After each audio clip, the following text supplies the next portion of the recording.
Good afternoon, everybody. Welcome to the WVU pregame show here on the Voice of College Football. Glad to be coming to you next to the last game of the season. I'm Greg Crist. To my that side is Frank Fear, and below me, our good buddy Dave Gorby. I can't ever get these. I know it's back. I always have a problem. That's okay. I'll just kind of slip a hand up there every now and then and do that, and it's the other way. So anyway, Dave Gorby here, our good buddy. Who's helped me out through the years on different shows. We appreciate everyone joining us here for the WVU pregame show as we get set to take on UCF. And I know we say this every week, but Frank, it's a big game. I mean, I know our record is 5-5, but this gets us bowl eligible if we can win it, and gets us on the right track again. And I think we desperately need that win. We do, Greg. And by the way, congratulations on calling that high school playoff game last night. Oak Hill won, and you were at the mic, and it was a great success. And kudos to you and Darren McGuffin and the New River Network and the great work that you've done with Dave and others there. I saw a headline this week that said, we're not 1-10, we're 5-5.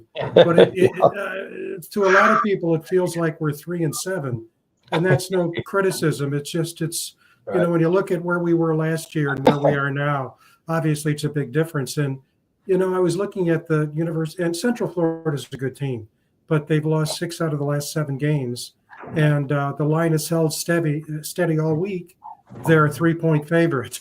And you say to yourself, yeah, we got to win this game at least. And then hopefully do to Texas Tech down there what we did last year, that is beat them, and end the season 7-5. But we'll see what's going to unfold. Yep. And, like I said, it gets us bowl eligible. I know a lot of people, again, feel like that, we're 3-7 for sure.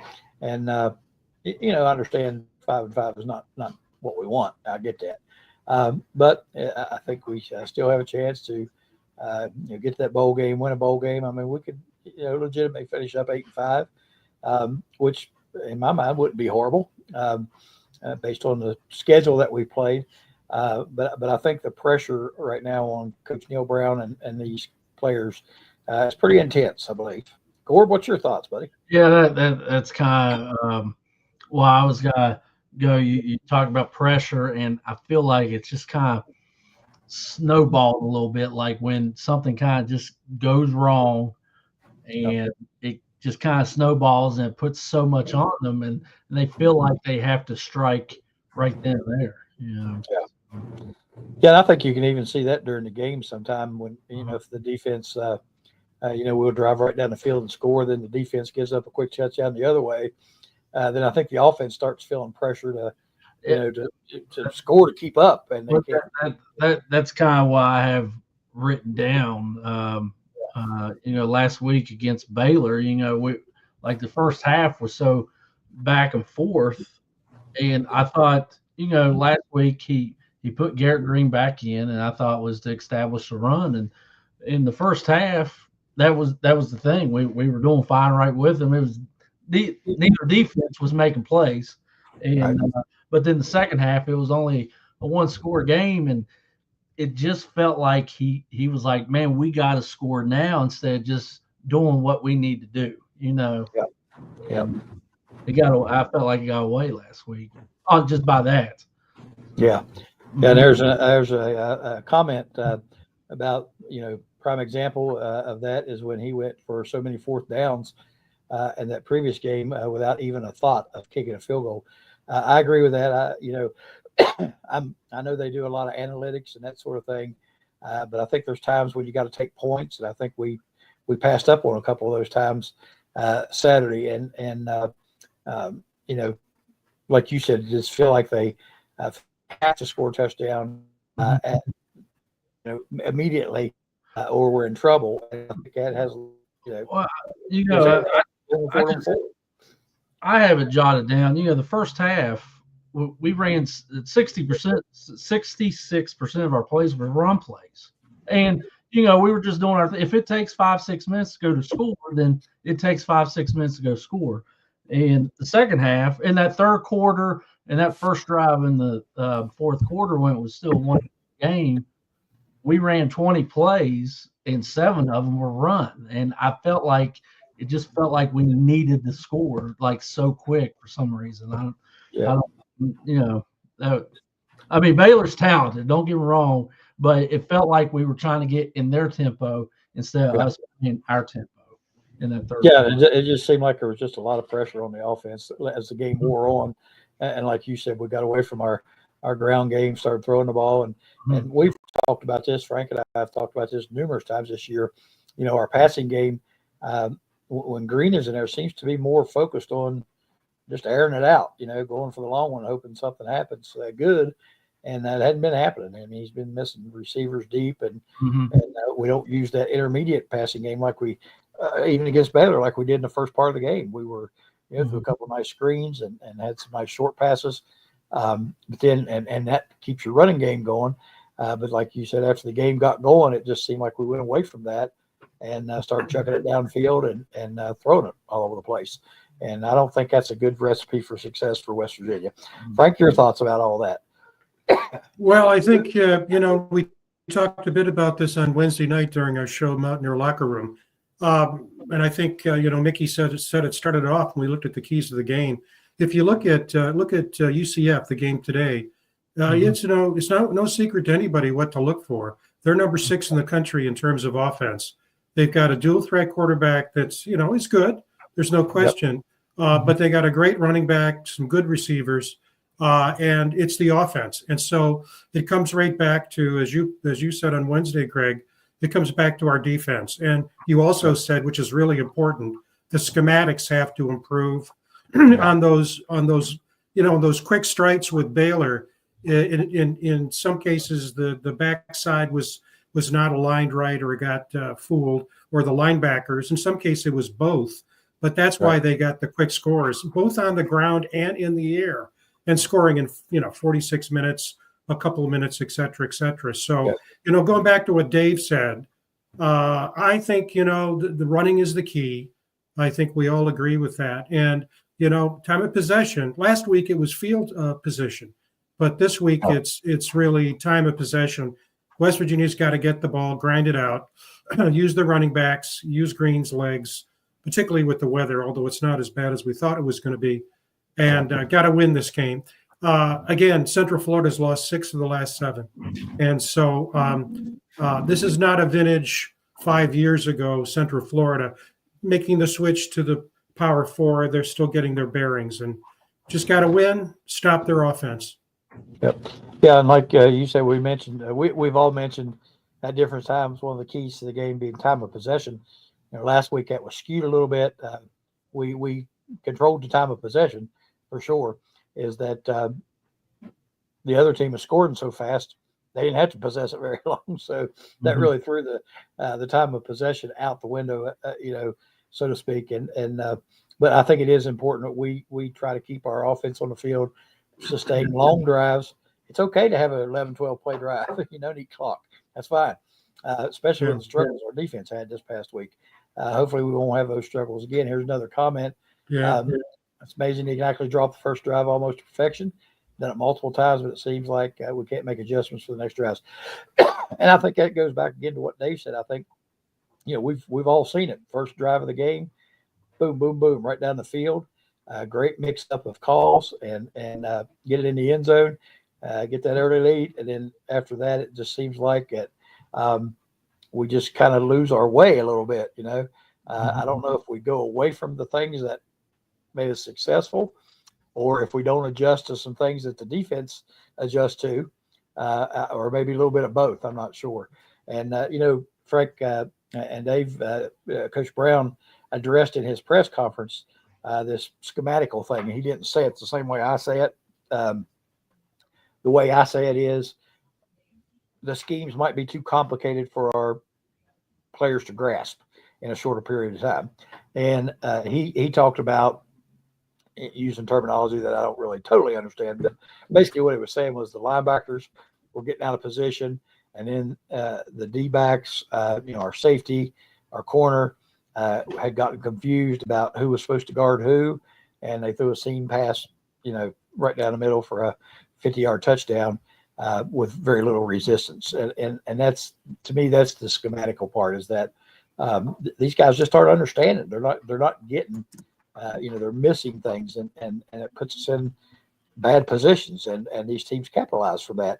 And we even saw that. I believe it was who was it had the big receiver, Arizona. We saw it numerous times against Arizona, where we end up with a middle linebacker trying to guard that All-American receiver, and I could guard him just about as well as that. And that's got to be a schematics thing. It can't be just them that much better than we are. So anyway, that's my kind of take on it. So that's our look back. But again, we got UCF today. I know we're going to look at our keys to the game here just a little bit, but UCF comes in. They've been struggling a little bit, but they're not a bad football team. I think all of us have probably watched them play some, and they're not bad. Gorb, what's your thoughts on UCF? Like you said, UCF is kind of like us a little bit. And what I mean by that is they do some inconsistent bonehead kind of type things, it seems like, but their one thing is, like Frank was saying, was their offense, primarily their run. They got the number one running back in the conference in the Harvey kid. So that's obviously got to be the number one objective today. Running a run defense has, I'm not gonna say that they're like shut down big time, but they haven't been bad this year at all. They've been pretty kind of solid on the rush defense. So it's definitely got to be an interesting matchup on that. Yep. Frank, your thoughts? Yeah, I agree. I agree completely. When you think about in fact, what we can do here is let's see what Jackson says first, then I'll put up the keys to the game because it has the information there. It's true. It is a Jekyll and Hyde team. Mm-hmm. They played, and they're after Gus Miles on down there too. So I think it's spitting image. Yeah, they lost to ISU by 3 points. They lost to Arizona State by 4. And some people are predicting that Arizona State's going to get Colorado today. Are they playing Colorado or BYU? I think it's BYU. Yeah. Mm-hmm. And make it into the championship game. But it's really interesting. Let me see if I can find this right here quickly, guys. Our keys to the game, because that running back, you got to stop him, and it's going to make it difficult for the defensive line and the linebackers. But you got to do that. And if you look at the keys here that we talked about, undermined, there's his name. You got the quarterback, KJ Jefferson is good, 60%, 7 TDs, 4 interceptions, dual threat, runs a bit, throws short. Kobe Hudson is a solid receiver. You can see that 16.4 yards, but it's RJ Harvey who's the NFL threat. Look at that, 1,307 yards per carry and 19 TDs. He's the real deal. And I might mention, I'm looking at it right now. They rank 6th in the country on offense, but they're 57th in the country on defense. Yep, and like you said, you mentioned these running backs, Harvey especially, NFL prospect, and we've handled the rush pretty well this season. It seems to me like, best I can remember, we played pretty well against the run, but the pass defense has really hurt us. And I'm reading the comment while I'm trying to talk here, but we. One of the keys that I've always said every week is our defensive line has to get pressure on the quarterback. This week, I think we have to stop the run and then just kind of keep that passing game under control and try to keep the quarterback in the pocket, because like Frank said, he's a good runner as well as thrower. He's a dual threat guy, so we got to keep him contained. And I said, we're not going to beat anybody unless our defense is better than what it was last week. That's right. I thought, again, I think we do okay against the has has been pretty shaky. And now, as far as our offense is concerned, it was okay last week. It wasn't explosive. We scored enough points, you'd think, but we gave up too many. But I think Garrett Green needs to play better, and I've said that several times this year. He's playing okay, but I still think, and I don't think it's so much his throwing the ball, which has not been great, but it's his decision making that worries me. And there was numerous times in a game last week when he ran and he should have thrown it. When he threw it, he should have ran it. And he seems to have a hard time with those decisions. He's a little bit hesitant this year, which we hadn't seen in the past, like last year. And now without Ray, the receiver, I don't know if we got anybody back this week in the receiving core, but that was a big blow to us with Ray going down with a broken leg out for the rest of the year. That's a big blow for our offense. And again, I just think we got to put a little pressure on that quarterback, keep him in the pocket, don't let him get out and run us ragged, and our defensive line be stout against the rush. That's going to be tough because they are a good rushing team. But I think we're up to the task. And one other thing I want to mention here before I throw it to Dave, we talked about the weather. It's not as bad as we expected it to be, but it is cold. And I know both teams have to play in the same weather conditions. But I think, being down there in South Florida, it's a little bit different than Morgantown. And I think that might have a little bit of an impact on UCF. I don't know if that really happens or not, but I would think that, you're used to being down there in the warm sunshine all the time, and then you suddenly you move up into the cold winter mountains and with snow and that sort of thing. Hopefully, it'll have an impact on them. Yeah, Dave, your thoughts? I'll co-sign you on getting pressure on the quarterback, and at time, like I said, I think we all agree that the defensive line has been. It's been one of the better spots. Well, obviously, it's been one of the better spots on D. It's not the back end of that defense. So, that's one thing UCF does give up is sacks. I think they're like 13th in the league of giving up sacks. So that is one point that they're going to have to get to today. And obviously, they just can't do that with the linemen. Coons is going to have to. He's going to have to bring some pressure here and there to pick his spots on that, So. Yeah, that's right. And you mentioned Ray being out, Greg. My understanding is that they were hoping that Bray, the transfer from Oklahoma State, would be back. Last thing I heard, I don't know if you heard anything, Greg, Dave, about Bray not playing. Last thing I heard is that he would not play today. Have you heard anything further on that? I have not. Yeah, I think that's probably right on that about Bray. He is not. So Jalen Anderson, Aiden Garnes, Aubrey Burks, Jaden Bray, Traylon Ray, Ricky Williams, and Corey McIntyre are the players not dressed today. Yeah. Mm-hmm. Yeah. So that's going to put. So they're either going. Robinson's obviously going to get more snaps on the outside, and there's probably going to be packages where you see. I don't know if they'll put Gallagher out there. They'll probably put Fox out there a little bit, but we'll just see more snaps of Robertson being outside today. Is what my guess is. Mm-hmm. Mm-hmm. Chiefs fans got to put. He's going to say Chiefs fans has got to put up the. Maybe that says that UCF went home. It's too cold, and they 21. And we won 21 and got 21. a forfeit. But yeah, Chiefs fans got to get the other part of that. Half a prediction. Yeah. That's tough. Here we go. I think he's got it. Well, let me see. Yeah, number one offense in the Big 12. I mean, they're an offensive team. There's no question about it.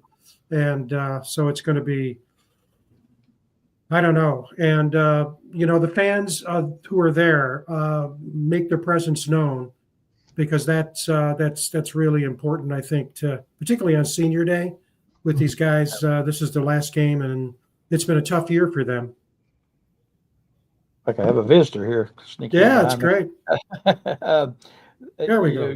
know, another thing that concerns me is he's predicting 35-21 Yeah, UCF is their speed.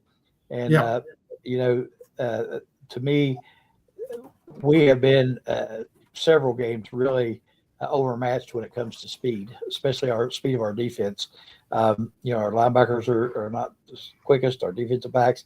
It just seems like everybody's quicker than we are.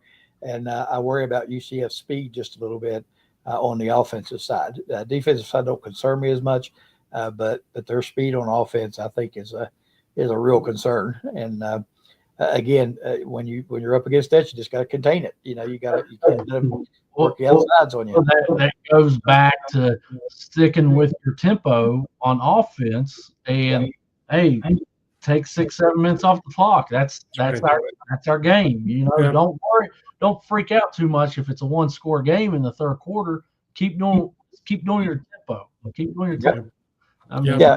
Don't change what you do because you know, holding the ball, you know, maintaining possession, it could be crucial. I mean, it is going to be crucial if we can, like I said, sustain some long drives.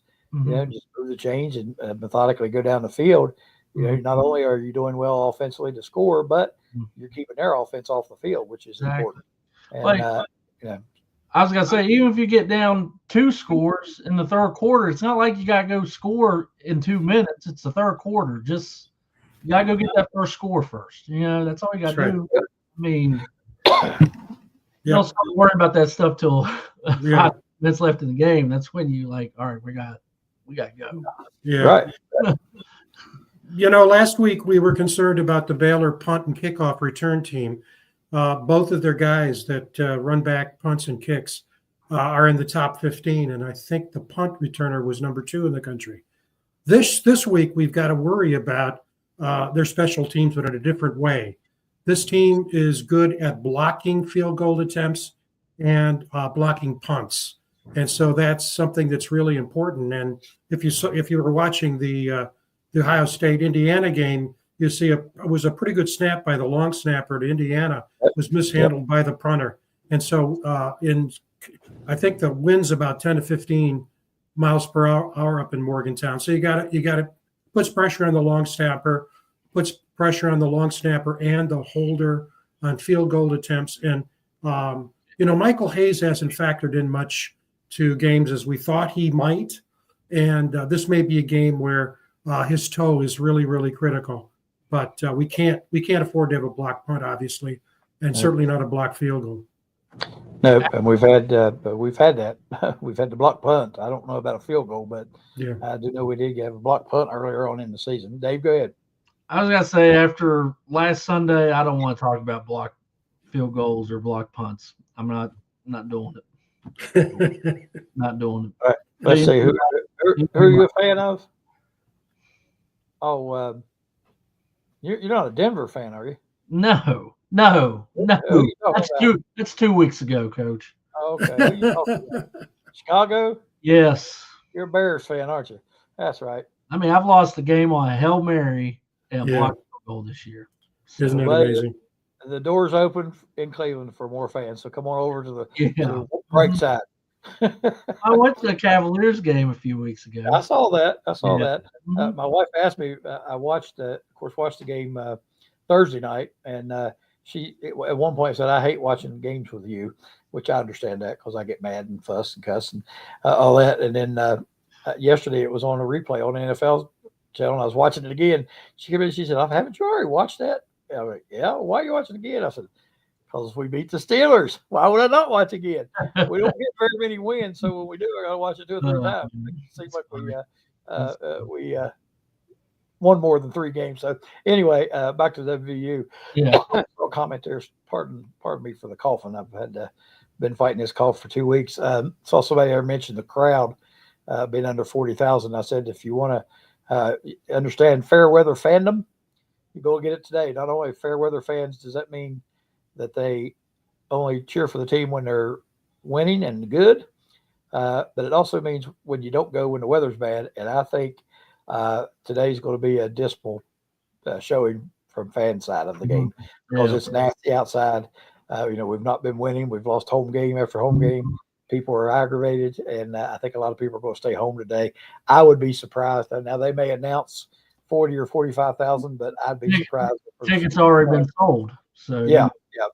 If there's 25, 30,000 there, I'd be surprised. Mm-hmm. Yeah, because I just don't see people going out in this weather, to watch our team. I'm just being honest. We just haven't been good, and people are angry. And Frank, you mentioned the that punt mishap in the Indiana game.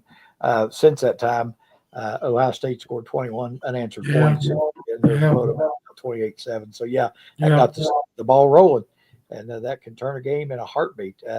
We talked about it last night in that high school game we were doing. Both Chris Rader and I felt like it could come down to a turnover or a special teams play. Well, it was the same thing. Special teams and a turnover on a messed up punt down the goal line, and it was over at that point. So that could have an immediate impact, no doubt about it. Go ahead, Dave. No, I was just gonna say, how we're playing, how UCF's playing. It's going to be the team that doesn't have the. Let's just call it a big mess up. Let's just say that. Yeah. Mm-hmm. Yep. Yeah, I agree. And we haven't been too bad about that. Now, Green has thrown a few interceptions, but we haven't had a lot of takeaways, but we haven't turned it over a ton either. And so we've been pretty good at that. We really haven't, other than I know, Yates has had the high snaps this year. Really other than the Penn State game, we really haven't put the ball on the ground. Really. It seemed like we put the ball on the ground like 4 or 5 times that game to me. I can't remember the exact number, but other than that game, I don't remember us putting – now, throwing interceptions, a little bit different story. But like I said, UCF's been doing like the same. Like they a couple weeks ago against Arizona State, they were on the 1 yard line, not going in, trying to get out right before half. And instead of the coach just calling a run play, getting out, he calls a pass like an out route, and they pick six it, right before half. That's the type of stuff, and that type of stuff sounds familiar a little bit. Oh, yeah. And if you look back at the Cincinnati game where we actually took advantage of a couple of interceptions there, right. Turnovers and scored, that can, for us, would be huge. Interception and pick six. I mean, that'd be huge for anybody, but for our, I think, mental side of it, that and again, looking back at the Cincinnati game, it seemed like those defensive plays helped our offense just kind of relax, calm down, go in there and play their game, and they did a great job. So I think today, if we can force a couple of those turnovers, that will really, I don't know how to say it, but that'll calm our offense down a little bit, where they don't feel that pressure to score every single time, and maybe they can just go out there and play some football and have a good time. That's another thing too I've noticed about this team. It just don't seem like they're having a lot of fun out there, And in order to play football and be good at it, you got to enjoy it. And I don't know that other than a few of the players, it don't look like too many of them are enjoying it. And today, and that worries me again today with the weather. They're out there thinking, we're 5-5. Who cares? Let's get this over with and get back in the warm house. And, it worries you just a little bit about our motivation, Frank, I don't know. Sorry about that pause. I don't know what you think about any of that, the crowd size, the weather, turnovers. Motivation. Well, it's tough. And I think, we've all been in situations in our careers and worked in organizations when things were going great. You didn't even think about it. And then other times things didn't go as great and you got to really gut it up. And that's the case here. I mean, when you think about it, a bowl is still in the picture, and you got to play for that. You've got the seniors playing their last home game. And we just, I went back and looked at the end of the season last year, and what a difference. The last 3 years have been what you think might continue after the 22 season didn't continue in 23, and what you hoped would continue after the 23 season hasn't in 24. And I think it's the up and down the up and downness, and it hasn't been just the fact that the Mountaineers have lost, but how they've lost and where they've lost, has really drained people. And so as a consequence, and we talked about this early in the season, it seems to me, and I think so many others, that what is the Mountaineers' identity? It seems to be running. It's a running team, and yet we seem to do it clearly on the first drive, but then we back off. And I understand you got to mix it up. There's no question. Dave gave the stats from last game, first drive, but it just doesn't seem to be all together. And I think fans can, even if they're not students of football, they can see it, they can sense it. Yeah. And it just makes it tough. Yeah. And, another thing too, I think back, we talked about this last week before last, I don't remember, but, the offense sometimes just seems disjointed, I think is what we termed it. And I think and again, this is just my opinion, I'm not a football coach, and I don't know all the ins and outs of everything, but it seems to me like when Garrett Green is in, and again, this is no knock on him because I think he's fine. He's a talented kid and has done some good things for us. But I just think our offense with him in there, it just seems like it's just not clicking. It's not solid and smooth. It's disjointed, like we said earlier. I think some of that's the play calling, and that may be because he's in there as opposed to Nico. The play calling may be a little bit different, which I think it probably is. But I always felt like when Nico was in there, it seemed like our offense was so much more under control and rhythmic, and it just seemed a lot smoother. And but Neil Brown's the coach, and he knows his players better than I do, and he knows which one he thinks gives them the best chance to win. So, I'm not going to be critical of him for that, but it just seems to me like when Nico's in there, we're a lot smoother. Yeah. Or what do you think about that? Well, the thing about Nico, obviously our pass game gets a lot better. Like you say, it seems like it's in control. It's more balanced. Obviously, the run part, it's not as explosive. Would that be the word?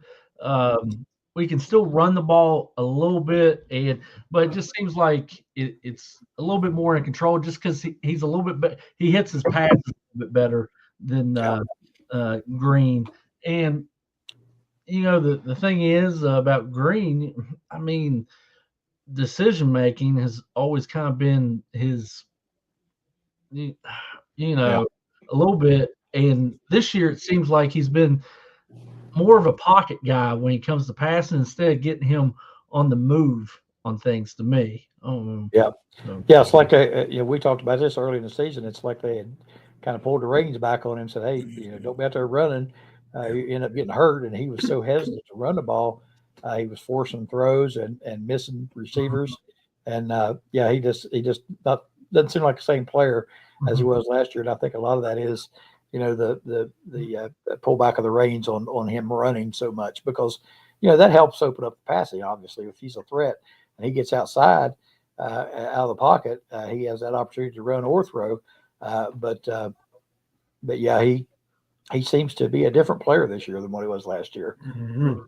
Joey's joined us. Joey, how you doing? Hey, I go back to what Whipley used to say. Whipley, he liked Garrett Green, but he just felt like he wasn't a quarterback at a Power 5 level and stuff. But he always talked about Nico. Nico's a great quarterback. Nico's the future of West Virginia. Nico's taller.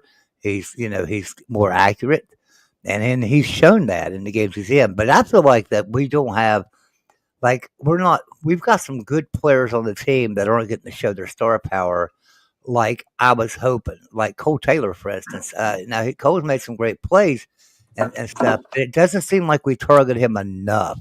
We put him in the game and block. This is where I was talking about earlier.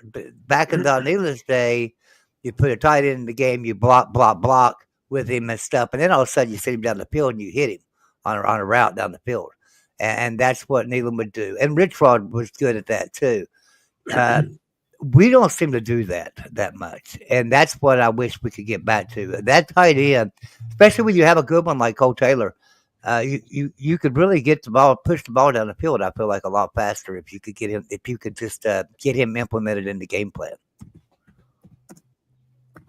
Your thoughts, Dave?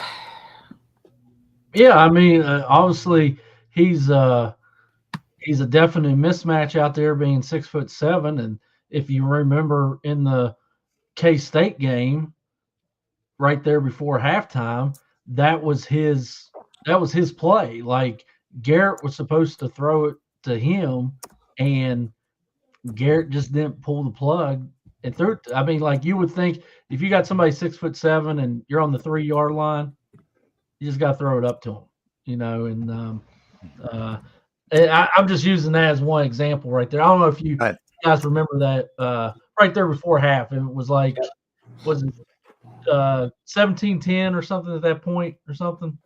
And we didn't score right there before half of that game. Yep. I see that Fighting Rich Rodriguez's are winning right now. Yep. Jacksonville State, he got them playing well, that's for sure. Boy, Yeah. especially after starting off, I think they were 0-3. I mean, Yep. they're gonna be in the championship game. They were vying with Sam Houston, and it looks like they're going to win that game. I think Yep. that's at home. They won what, 7 straight now, haven't they? That should Yeah, be I think 7 they straight. have. Yeah, I think so. Let me look. I think it is. I think you're right. I'll tell you what, Ohio State is absolutely mauling Indiana. They're just Yeah. strong arming them now, and Indiana can't. Yeah, and I hate that because Kurt Signetti's done such a great job at Indiana, and I was really, really proud of him. And I'm still proud of him. I mean, he's doing a great job up here. But yeah, it's. I was hoping for better. But anyway, back to this game today. As much as I want to see Mountaineers win, I really hope we do. I can't. I have to go with Central Florida to win this game, 28-24 right now. Just simply because I know it's cold up here, and I know that West Virginia is going to be out of kerosene, and and we're not going to probably have nobody's going to have any heated benches or anything to bring into the stadium for them and things.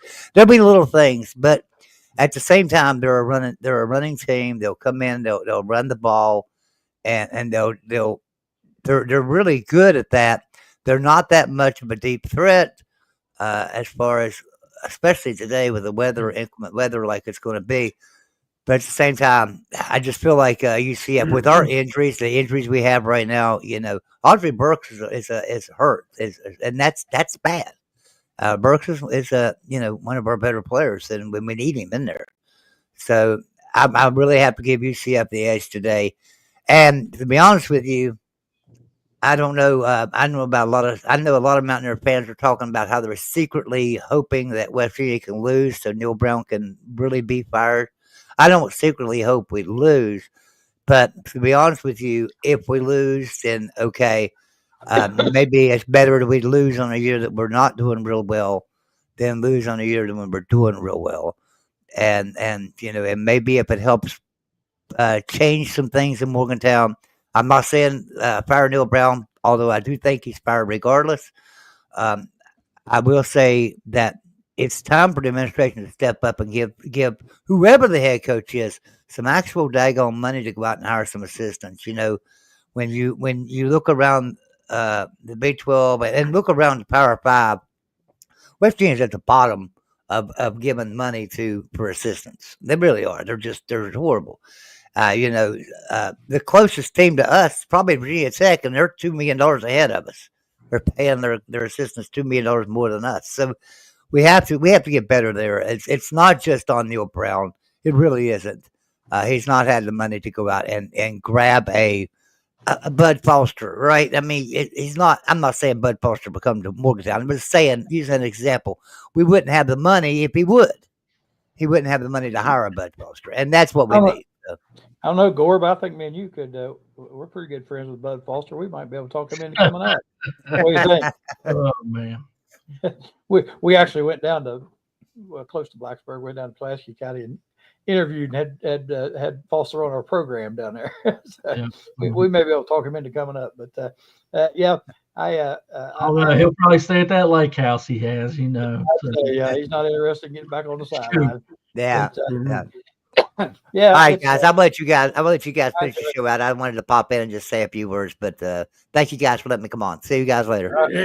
Before you go, Joey, just to confirm, Jackson State started the season 0-3. They've won 7 in a row. This will be their 8th, and they're undefeated in Conference USA.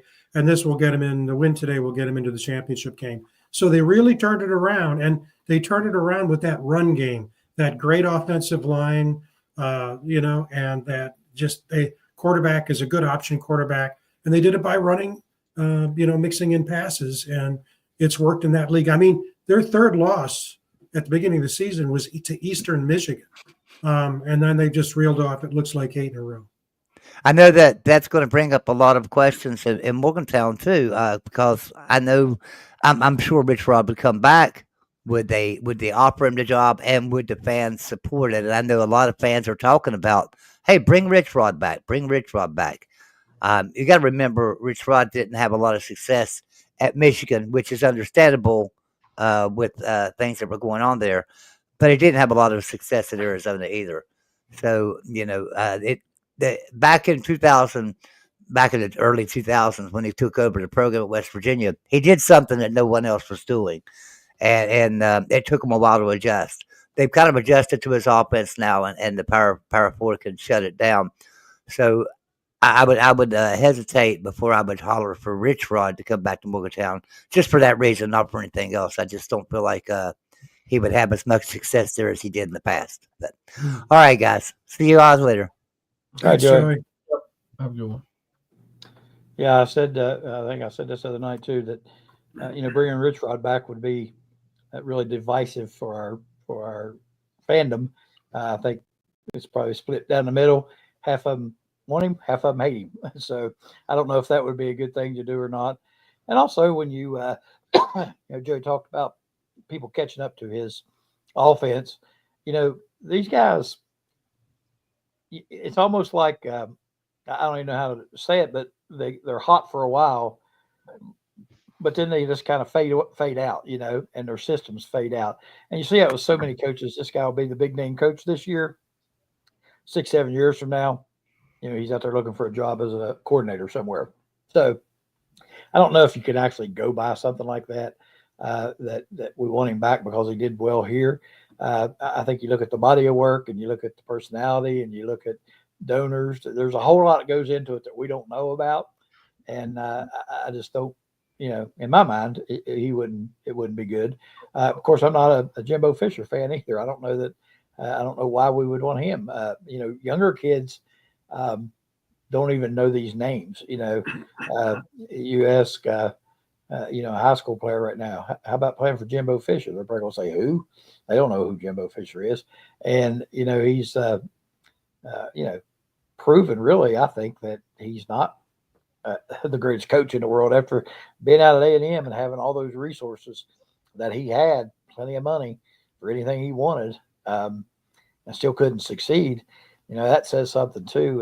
And I don't know how interested he would be in returning, really at his age, the money he's making, sitting at home, why would you want to work, So I just think, these ADs, people involved, they know, they see people out here at work, and they know what type of person they want to get for the job and that sort of thing.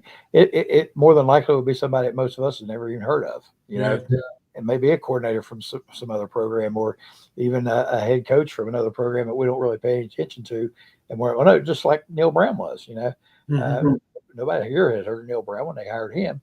And I think it'll be a situation like that. I don't think we'll go out and try to make that, big name hire just for a name. I think there's more to it than that. And we got to be thinking broader than that, I believe. Dave, what do you think? Well, I was just going to go back to Rich Rod, and he kind of left. We're going to think about that game, but the resources was one of the main problems he left, and honestly, it's not like stuff is worse now, but you got to deal with NIL, going to get players. You're like Joey was talking about assistant coaches, money for them, and like, does he want to deal with Power Four football like that again, or do you just want to be the big boy in the small pond where he's at right now? I'm not exactly sure on that. Yeah. So, Well, these are the things you negotiate up front when you come in. Certain salary pool, and you have to remember that what Neil Brown did, he renegotiated. He went to the AD, and they renegotiated his contract down, his salary, and money was given to his assistants. But I think you also you've got the money, you've got to go out and get the bigger name assistants. The other thing I would say about Ren Baker, always looking for patterns, he's filled 3 major coaching decisions, both basketball positions, both basketball coaches and the volleyball coach. All have come from west of the Mississippi, and none with WVU ties. And he comes out of an Oklahoma, Texas background. That's where his connections are. And so we're now in the Big 12 for football. Having Texas, Oklahoma connections for the next coach wouldn't be half bad, obviously, because we're playing against those schools. So, who knows? We'll know when we know. But I think there's some things to look at. I was also going to add on to that. None of them's been coordinators or assistant coaches. They were all head coaches. That's right. Yep. It will be interesting, to see what does unfold and what happens. We don't know anything as of yet. Neil Brown may be back. We don't know. But, regardless, I feel like, I don't secretly hope that we lose in no shape, form, or fashion. I want us to win every game. I don't care what the situation is. I'm rooting hard for the Mountaineers. That's why I picked them. But I think, at the end of this season, whatever Ren Baker and the president decide to do, something we need to get on board with and support. I kind of get tickled when I see all these negative comments about Neil Brown. I remember when they announced they were hiring him, and I don't remember how many posts I read talking about what a great hire it was. And I remember telling one of my family members, I'm like, I wonder how these people know that that's a great hire. What are they basing that on? On Facebook. Yeah, that's right. That's right. I'm ready to fire him and that sort of thing. So, again, there's so much more to it than just the name. I think you got to take into an account, the money thing, the ability to raise money, to appeal to the donors, appeal to younger players, be able to maneuver the transfer portal and the NIL stuff. There's all kinds of things that come into it. And, you just wonder if, some of these older coaches can do that. I think Coach Rodriguez has shown that he can. But you wonder, you look at the coaches that have gotten out of the game because of the transfer portal and that sort of thing. And, you wonder what kind of job some of these other older coaches could do and how they could deal with that. Because I don't know that they fully understand how to do it, yet. I don't know if anybody does, but there's Mark Parsons. I will never root against my team, even if we're 0-10. I hear you, Mark. I'm right there with you. I do not secretly want anybody to lose on our team, Neil Brown included. I hope we win by 50 today and next week. But anyway, so you wonder what interest some of these guys would have, and I even think, think about Jimbo. Really think about it, the scrutiny he'd be under, the pressure he'd be under to do well. And yet he sat there collecting, I don't know what it was, a lot, a whole lot, several $1 million for not working at all. And at his age, why would you want to subject yourself to this again? I know they love coaching, but West Virginia is not the easiest place in the world to coach. And I don't know why they would subject themselves. So I'm just wondering, what kind of interest there would be from any of these guys. Well, you not only have to have the fire in the belly, but as Nick Saban pointed out, obviously the coaching situation has changed with the portal and NIL. You can't just recruit players anymore. You have to recruit them multiple times, re-recruit them because other schools are going after them, and you've got the portal, and that's constantly changing. When the NIL system came in, as you guys know, they were separate from the university. There was not supposed to be any formal connection. it looks like that's going to change now, so particularly with the laws that I don't think it's too far in the future. We're going to see essentially nil operations be administered by universities. Oh, And yeah. before that was an absolute no-no. So, and again, it looks like Congress has got its hands full, and to what extent they're going to focus their time on the reform of college athletics is probably pretty low. So, and the NCAA, I don't even know if it has the power because the Big Ten and the SEC seem to be running things. So it's tough. So the fire in the belly, the amount of time you have to put in, you just wonder. I mean, I think Rich Rod's in a different situation. I think his thirst hasn't been quenched yet.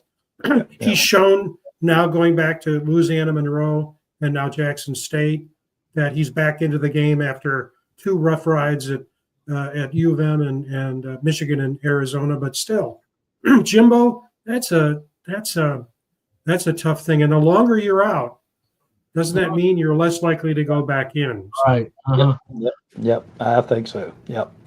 Yeah. And, Rich Rod, I mean, he probably feels like, when I was talking about interest, that he, I think he's even talked about how disappointed he is in himself for the way all that transpired before he left for Michigan. And I think he would love an opportunity to make up for that. So I think he would be interested if they're interested in him. I don't know that they'll would even offer him or even consider that. Again, I think it'd be a pretty divisive hire. And they need people. We need everybody as Rodriguez. We need on the same hymnal. Yep, taking that rope in the same direction. And so I don't know if they would do that for that reason. But like you said, Jimbo, I mean, why would you worry? Why would you even want to put yourself and your family through that? Because you look at Neil Brown and what he's going through, and think about his family, his kids at school, and that sort of thing, and his wife having to go out to the grocery store here and talk. I mean, it just your whole family has to deal with this, and I don't know why, Jimbo Fisher would even want to entertain that. Because I mean, I think it would be terrible for him. But anyway, it's not be up to us. They're going to hire who they want to hire, and of course we can speculate all we want. And I tell somebody to wait till his contract expires. Yeah, what do you guys think about Michael's comment there? Well, I think that's a possibility. I think as much money as we owe him on that buyout, I think in January it's goes down to what, $9 million, I think. You have to buy him out, then you got to buy the assistants out, and that's a lot of money. And I don't know if West Virginia has that kind of money to be doing that in order to have enough money to hire another coach. You know what I'm saying? Because you're still paying one. It's like when you get upside down on a car. You might buy you another one, but you still got to pay the other one. And, so I think that's a good point. It could possibly be that way. What do you think about WVU fan 13? This guy is good. What do you think? What do you think about his prediction there, Dave? I mean, the thing is, he could be right. We really don't know anything what's going on behind closed doors, and that's with Wren, that's with Gee, that's with donors. I mean, it might have to take all the donors to come together and be like, no, we're tired of this. We want something better. I don't know, but will Wren accept that? Because he knows if he takes money like that, then they're going to want a hearsay, and he's going to be the guy. So it's like we'll see what happens December 1st. That's right. Yeah, it's all political. Yep. And Frank, one of the things that again we have talked about is Wren Baker. It was whenever he was brought here, one of the things I kept seeing was part of the reason he got the job, a big part of the reason was he was so good with finances, fundraising, that sort of thing. And you have to feel pretty confident based on the hires that he's already made. You have to feel pretty confident in him to do the right thing fiscally as well as professionally with the coach. You have to have confidence in him. But like Dave said, when these donors start pitching in that big money, it's not because they like to spend money. It's because they like the power and they like to, they like to have a role. Does he want to open up that door? That's right. Because he wants to. It will be his decision. He wants Mhm. to. He wants to bring in his guy. So like I said, That's right. It's just a time that we really don't know. I mean, for the only thing I would say, it would have to really be catastrophic these next 2 weeks to know definite that he's Yeah. there. So Yeah. Yeah. but so we don't know if he's gonna be here or if he's not gonna be here. I don't Yeah. Mhm. Frank, his comment here says, do we really think Rim Baker would have held on to such investments as Radio Shack, Kmart, Sears, even Enron? If the answer is no, explain why he's not going to fire Neil Brown. Well, Yeah. I think he may have not held on to those investments, but he wouldn't have to pay to get rid of them. And that's the problem with the coaching situation. It's going to cost a ton of money to get rid of him. And, I don't know if we have that money. I don't know the financial situation. See, I'm sure he does. that's what I don't like. Do I think our NIL's gotten better awareness since he's gotten here? I absolutely do. Now, I don't know how much money that is. I know we see things on the internet and says, well, they're ranked 24th. How do we know that? Have we seen those numbers? I don't know. Have you seen the exact numbers on our Country Roads Trust? I don't know. Yeah, No. you don't know. Yeah. We No. see articles that say they're ranked 24th. Well, how are they ranked 24th if we've never seen those Nobody numbers? knows the numbers. Yeah. Well, what I've seen on 3 is that they talk about aspirational. Now, what that means, that's a big word. Basically, what they're saying is the goals, the energy, the how they're dealing with the competition. You get all their ducks in order, so to speak. And Yeah. and WVU has been in the top 10 before. And so, but I will say this though, and we know this from other schools. Some NILs have gotten into trouble and they weren't able to do what they needed to do. And the Country Roads Trust, after a bit of agita early on, has been pretty solid and not just focused on football, across sports. I think we're seeing that in women's basketball. I mean, this team, and we'll talk about them in a minute here. This team has a chance to make some real national noise this year. So. With about a 10 million, that could easily be negotiated to 5 or 6 million. That is peanuts to a university football program as a Power 5 level. Neil Brown's going. Neil Brown may be gone, and I see what that commentary is saying, but I think we have to keep in mind, 5 or 6 million. Then you got also, like I said, the assistants are going to go too, and I'm sure they have contracts that you have to work out. But also you have this NCAA lawsuit settlement that's got West Virginia on the hook, as every university in the country is, for 20-some million. So again, you got to factor that in to these finances. And again, this fan here, WV Fan 13, when the school's dropping academic programs and says it's in the hole, that shows me where the financial issues play. Yeah, I agree with that. Yeah.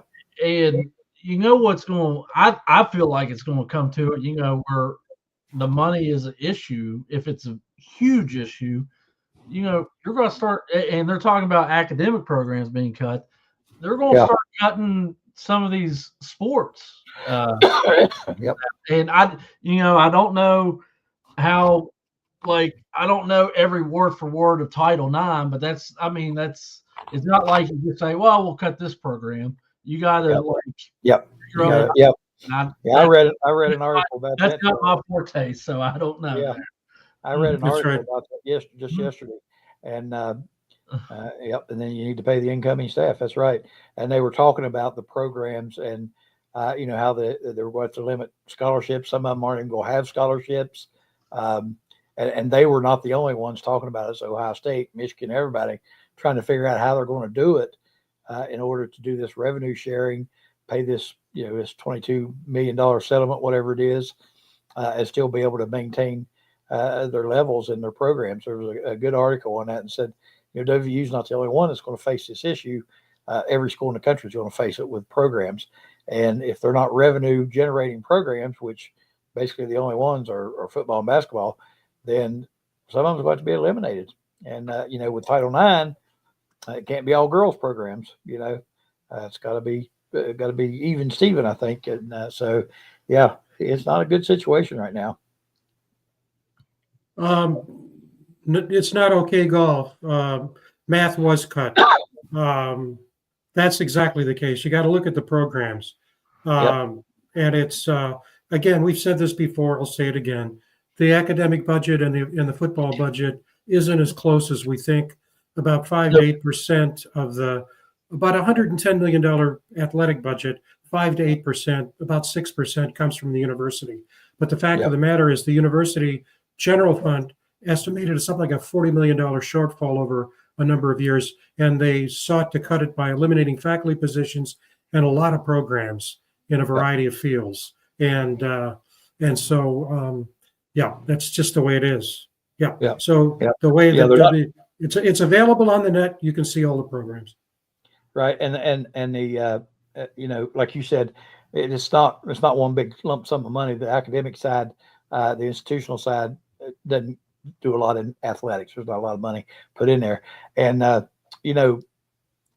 lost my train of thought there for a second, but it's different buckets of money, and these program cuts, again, that shortfall you're talking about, that's what they were trying to address. There was those shortcomings in the institutional side, the academic side. The athletic money is pretty much separated, and but in either situation, it's not real good right now. No, that's right. Absolutely, it's not real good. No matter how you look at it. And WVU Fan 13 has another good point here. This is the reason why all the alternative models being put forward. They're being put forward by interest groups outside the Big Ten and the SEC. Basically, revisits a regional model because you can cut those travel costs down significantly and reignite the regional rivalry. So West Virginia is always in a quote unquote conference or a collection with Syracuse, Boston College, in some cases even Notre Dame. So you'd cut down on those travel costs. Yeah. And one of the things I heard on that, I was listening to the statewide call-in show the other day, and they were talking about this, and they said one of the things that has been proposed is that any away out of conference game has to be close enough to take a bus instead of flying. So that's one of the ways they're talking about cutting. And you don't think a whole lot about that, but then again, you think that's so second class, if you will, that you can't afford to do that. And so it's going to be interesting to see how we handle this. I think we got with Ren Baker a good person in charge to handle it. So that was my bad, Coach. I'm sorry. Go ahead. I was gonna say that's why you saw that. Now this is just revenue money, but that's why you kind of just saw a couple weeks ago we got rid of ECU. We bought them out $300,000, but now we're going to get that check for 1.7 to play UVA. I mean, it's just that was that's just little things. I'm not saying that's got like put us in the plus or anything like that, but that that's just stuff that normal fan does not think of right there. Let me comment on this comment that Joey's made here about Nick Saban, and some people would say, well, what would you want a football coach as president? Remember, Jim Tressel won a national championship, actually a bunch of national championships, one at Ohio State, I think in 2002 or 3. After a few years, first he went to Akron as a vice president, almost became president there, at least was in a final group, and became president of Youngstown State. And I'll tell you what, go to that campus and you're going to have a tough time finding anyone who will have a negative word to say about Jim Tressel as the president of Youngstown State. So, again, you look at if you watch the Saturday kickoff show on Saturday with Saban and Pat McAfee and all those people, I'm not so sure if you're Nick Saban that you want to become the president of a university over hosting game day. You know what I mean? And doing Aflac commercials. I mean, come on. You know, that's he's got a pretty smooth life right now. So I doubt That's right. That's right. anything like that. Yeah. Although I think he would be good at it. Yeah. I don't think he'd be interested in that. Yeah. To keep Yeah. these commercials going. Guys, I tell you what, we're over an hour here, and we're tell going you. to hold this thing to an hour so everybody can get ready to watch the game. Yeah. So I think it's time we headed out of here, and we want to make sure we remind everybody we will do a post-game show Yeah. after the game is over, about a half hour after the game ends.